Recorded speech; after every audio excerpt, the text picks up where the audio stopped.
Ini ya Lur, aku mau cerita tentang pengalaman Nyong.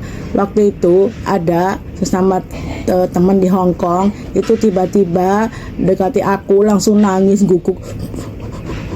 Dukuku kayaknya nelangsa banget. Aku kalau orang lagi nelangsa banget itu tak biarin nangis dia, tak biarin nangis dulu sampai dia selesai nangisnya ya.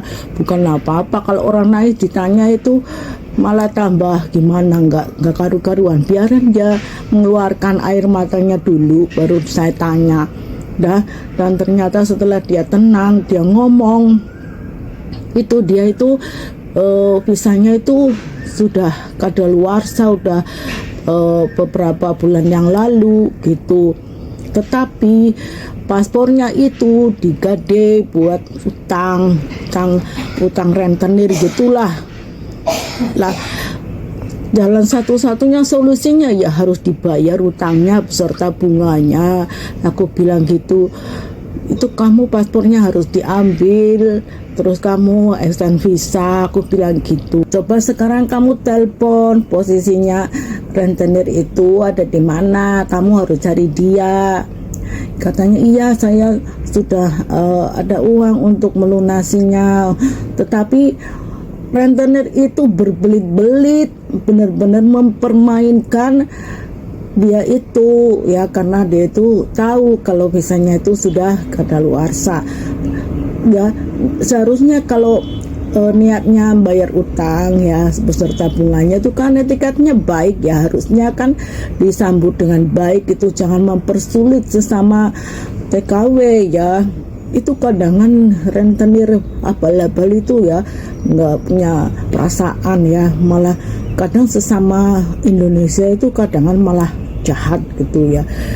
Padahal dia sendiri rentenir seperti itu juga kan ilegal.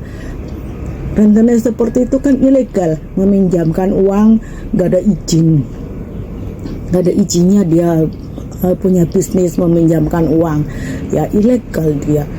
Harusnya kalau misalnya yang berutang itu punya etikat baik untuk bayar utang beserta bunganya, itu kan harusnya dia tuh nggak mempersulit. Ini dipersulit, yang katanya di sini di San Swipo, lari ke San Swipo, di sana ternyata pindah lagi ke Mongkok, terus pindah lagi kemana gitu, malah rentenirnya yang lari-lari ya gitu. Jadi kan dia kan langsung gitu ya, sudah dia posisinya cemas ya, majikan udah nanya terus gitu, udah terus dia makanya sampai nangis-nangis gitu.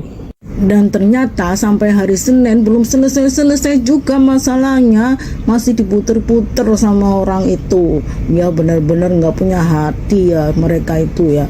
Lagi-lagi kalau misalnya teman-teman itu butuh duit, mendingan di tempat-tempat atau di bank-bank yang resmi saja, mereka tidak akan menahan dokumen kamu ya gitu teman-teman.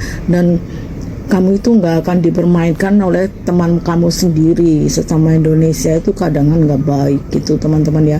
Harusnya jangan gitulah, kasihan ya. Sampai hari Senin sangat menegangkan sekali ya. Majikan itu sudah menunggu di imigrasi loh, di imigrasi Hong Kong sudah nunggu dia ya kan, sudah telat extend visanya gitu ya. Jadi majikan tuh nunggu di imigrasi, sedangkan paspornya belum di tangan dia. Waduh, aku sampai tegang ya, aku juga tegang kan. Dia terus WA sama aku gitu, dan sampai akhirnya benar-benar ketemu sama rentenir itu baru dikasihkan. Dan ini teman aku itu ini sampai lari-lari ke imigrasi karena sudah ditunggu sama majikan di sana. Lagi-lagi kalau misalnya kamu butuh duit, jangan berurusan sama rentenir abal-abal, dia itu bisnisnya ilegal. Ditambah lagi menyita dokumen orang lain atau menyimpan dokumen orang lain itu juga ilegal juga. Sebenarnya itu bisa juga dilaporkan ya gitu teman-teman.